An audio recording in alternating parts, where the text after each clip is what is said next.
Hi, Kelly. 1, 2, 3, 4, 5. Talk, talk, talk. I do what I can.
Standby, but not like full-on standby, because they just walked away.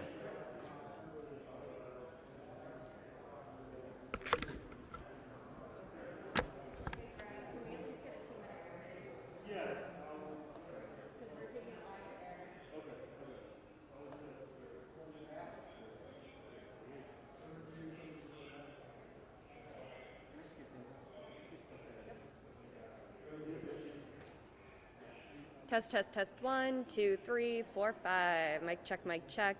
Are you good? 1, 2, 3, 4, 5. The DA just walked in. I told Greg to give us a 2-minute warning, so I'll let everyone know. Even if that's just me running up to the podium.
Commissioner Gramalia, as you probably have seen, DA Flynn has also come in, so he may also say a few words, and then we'll just open it up to Q&A. We're taking it live here. So about 8:45, Mayor, first, Police Commissioner Gramalia, second,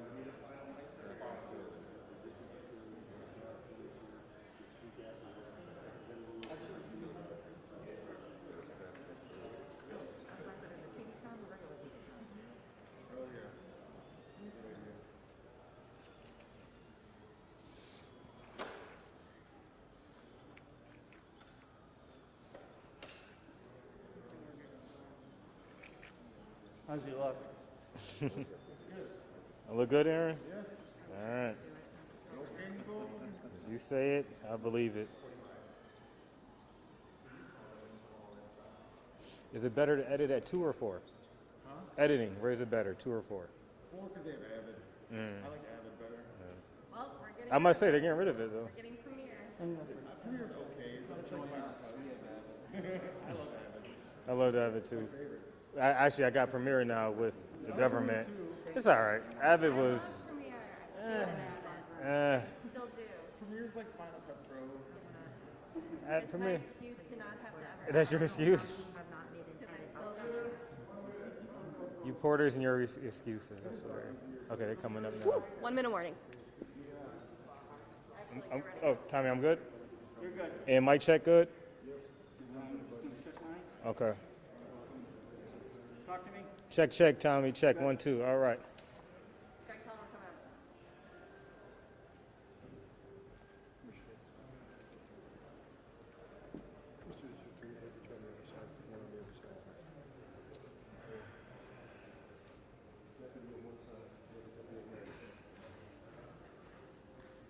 Let me know when you're ready.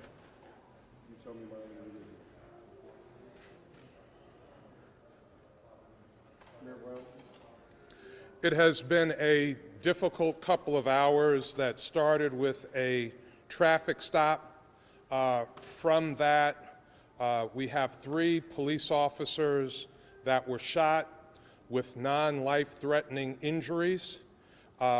Police Commissioner Gramalia and I, Deputy Commissioner Lark, have been able to visit with 2 of the officers. They are in good spirits. We've been able to spend some time with them and their families. We have a 3rd officer that came through surgery and is in stable condition. There are 2 suspects in custody. This was a very brazen situation with a suspect shooting from a vehicle at police officers. We are very fortunate tonight that no members of the public were struck by gunfire, a very, very dangerous situation, and we are very thankful that 2 suspects involved in this situation are in police custody. To provide you with more specific detail, I'm going to turn things over to Buffalo Police Commissioner Joseph Gramalia. So the information I'm going to provide is very preliminary. It's an ongoing investigation. As you can imagine, it's there's a lot going on, a lot still to uncover. But a little before 6 o'clock this evening, officers went to stop a car on a traffic stop around the foot of Ferry. A brief encounter of that traffic stop started. The suspect vehicle then took off and proceeded northbound on Niagara Street. The police vehicle, in an attempt to stop the vehicle again, continued northbound. At some point a little bit further up northern on Niagara Street, the suspect vehicle let somebody out of the car, and then a short time after that started shooting at the police vehicle, opened fire on the police vehicle. Pursuit continued throughout the Upper West Side, Black Rock area, worked its way down. We're still piecing this together to the 198 over to the 33. When it made its way off on Bailey Avenue, and at numerous points along the way, the suspect vehicle continued opening fire, shooting at police vehicles. On Bailey Avenue, one of the police vehicles, again being shot at, an officer was struck. was hit through the police vehicle windshield, was struck multiple times.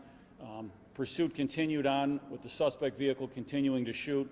At another point in the pursuit, another police vehicle fired upon and an officer was shot in that vehicle. The pursuit went out into West Seneca, to the best of our information at this time, came back into the city and terminated in the area of Ferry and Fillmore, where it appears gunfire was exchanged. There was numerous shots fired. A suspect was shot at that intersection. That suspect is here at the hospital. It's my understanding that going in for surgery, I do not have a condition update on that individual. Another suspect was brought back to our Buffalo Police headquarters. As the mayor said, we have a total of 3 police officers that have been shot. One went into surgery and we're happy to report is out of surgery and in stable condition at this time. We have 2 other officers that were shot. One was shot in his bullet-resistant vest, and the vest worked, thank God.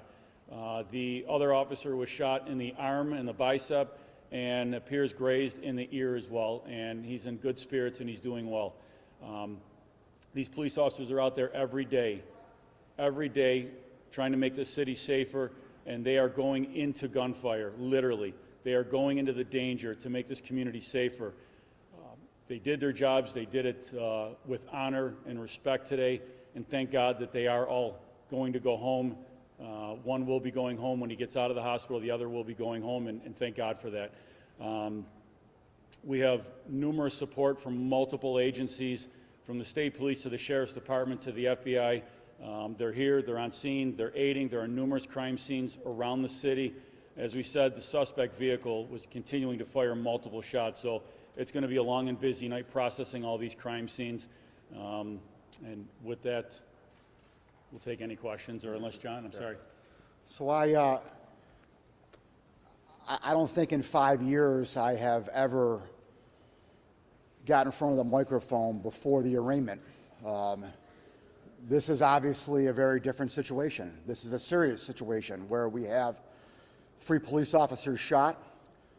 We have 2 people, as the mayor and the commissioner stated, persons of interest in custody. Since I have to perhaps prosecute any of these matters, I'm going to use the word allegedly right now. Allegedly, we have suspects. Allegedly, we have shots fired.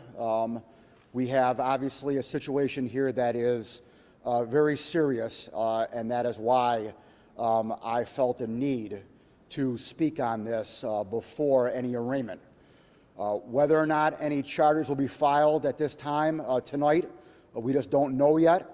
My chief of homicide is at the office right now, where I just left him, who is in constant contact with the detectives in the Buffalo Police Department, and they are talking over charges at this time and piecing together the evidence that we have out there. So whether or not there'll be arraignment tomorrow morning, we're not sure at this time. As the commissioner stated, this is a fluid situation. This is a situation that involved a long car chase with numerous shots being fired. So in order to piece it all together and to have a situation where we can press charges may not happen until a later date. It may not even be tomorrow. So we'll have to find out and wait and see what happens. But obviously my thoughts and prayers are with the 3 police officers here, and thank God that everything turned out okay for them and none of them are life-threatening. All right, any questions for anyone of the 3? Marley? Do you have the third person who was let out early? Are they in custody? Commissioner, can you step to the microphone? I'm sorry, repeat that? They said somebody was let out of the car early in the chase Before the shots started? There's a lot of questions I'm not going to be able to answer, but we'll have to check with our detectives. Like I said, it's still very chaotic, so we're still looking into that. But they were let out before the shots were fired. We'll, not to get too deep into this, but I'll confirm that the information we have at this time is that that is what occurred there. To that point, do you believe there were 3 individuals in the car that the police were chasing? And as well, why was there a traffic stop to begin with? We're investigating how many people were in the car. Beyond what we do know, As far as the traffic stop, I don't have the information on what led to that traffic stop, but there was a traffic stop. Can you confirm or at least let us know the 3 different locations or just where the officers were? I have the locations. One was on Bailey near the E District station. I don't recall what the second location was. Sorry, there's a lot going on. And then the third one was at Ferry and Fillmore. But Were any of the officers riding together? Were they riding separately? these, all 3 officers that were struck by gunfire were in 3 separate police vehicles. How were police eventually able to stop the suspect vehicle? It's, again, it's my understanding, I believe the suspect vehicle terminated in some kind of an accident. I don't have all the specifics on that. Again, I apologize because there is, a lot of stuff that's coming at us. Tim? Commissioner, this extended over a large section of the city over a long period of time, at least for a police chief, as far as that's concerned. I mean, how is this to coordinate? I mean, I was listening on police radios, it just seemed absolutely chaotic as it unfolded. It certainly can become a chaotic situation, but it's a lot of coordination by officers, supervisors on the street, trying to contain this the best that they can. But, at the end of the day, we've got a pursuit here with very dangerous, violent suspects firing numerous shots. And, they're constantly evaluating the pursuit as they go. Channel 7? When you spoke to some of the officers upstairs, what did they say? Obviously everyone's concern is with the officers that were struck. We had one that was in surgery at the time. They're all very concerned. It's, as I said, thank God that the one officer is out of surgery now. It's gonna be a bit to process all this, but the first concern is that, they are all gonna be okay. Rob? I know we've discussed no chase policies in the city of Buffalo. What's the standard right now as far as an incident like this across multiple locations in the city? I mean, the chase in this case is within the policy. You have very violent individuals. When you have, deadly physical force being used, that's within the policy. Marley? I know you can't say much at this time about any other potential suspects, but with that potential, any concern for the public tonight? Nothing that's been brought to my attention yet as far as a danger to the public.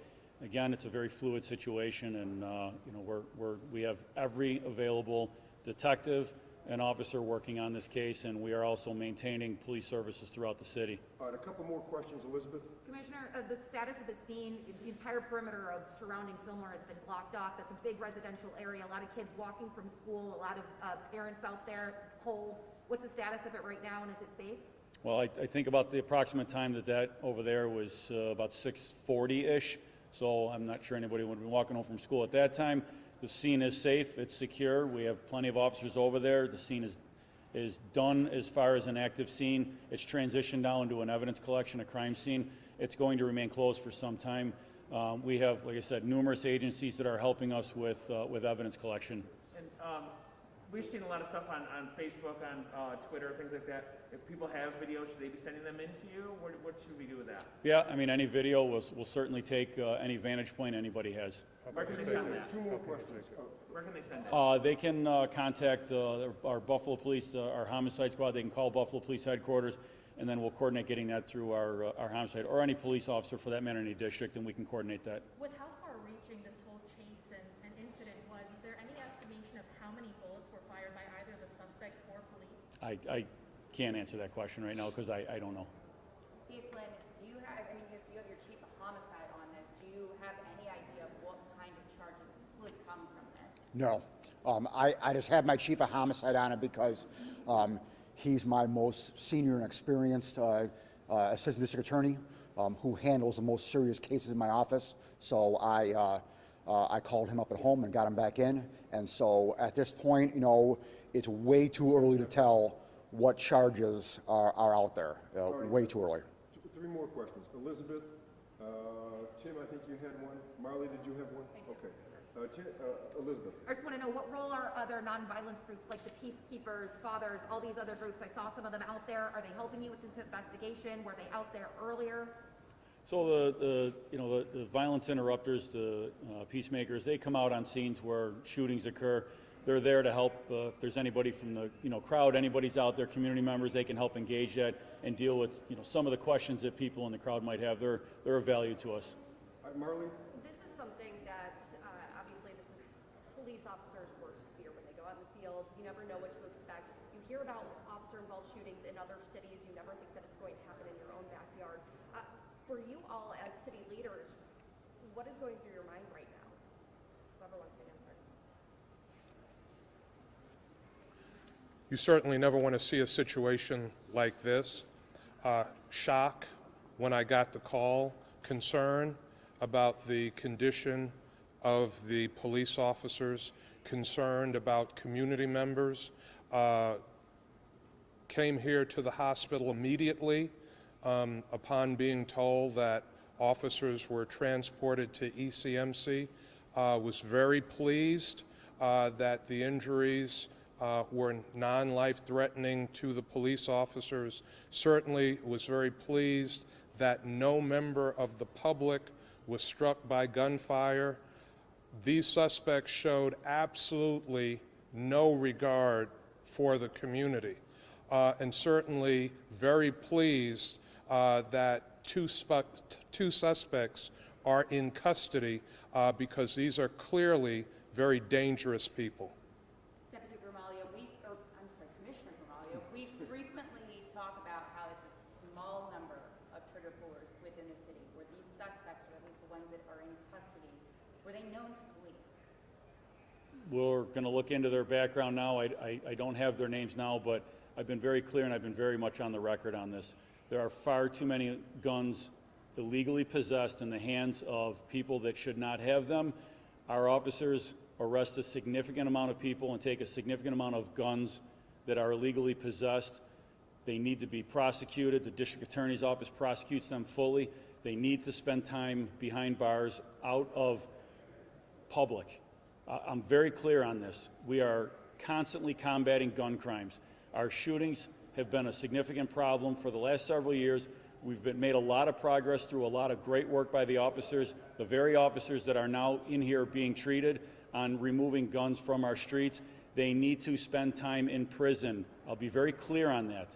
When gun defendants, and sometimes with multiple gun possession arrests, walk out of custody because they either have too low bail and sometimes are released without bail, that's a problem. That's a real problem. We are here to make our community safe, and we need the trigger pullers. We need those possessing guns behind bars. Last one. I know you said that no bystanders were hit, but is there any indication that any local businesses or homes were damaged? And if not, is that a relief considering how erratic this chase and firing sounds like it was? I have no information on, like I said, it's a lot of area to cover. There's going to be a lot of scenes processed, and I'm sure we're going to wind up with more tomorrow. Daylight hits, people might call. Thank God that, as the mayor said and the DA said, that no civilians were hit. I think everybody got lucky. All right, thank you, everybody. Thank you, everybody. Any other updates throughout the night or overnight, I will send out through email. Thank you, everybody.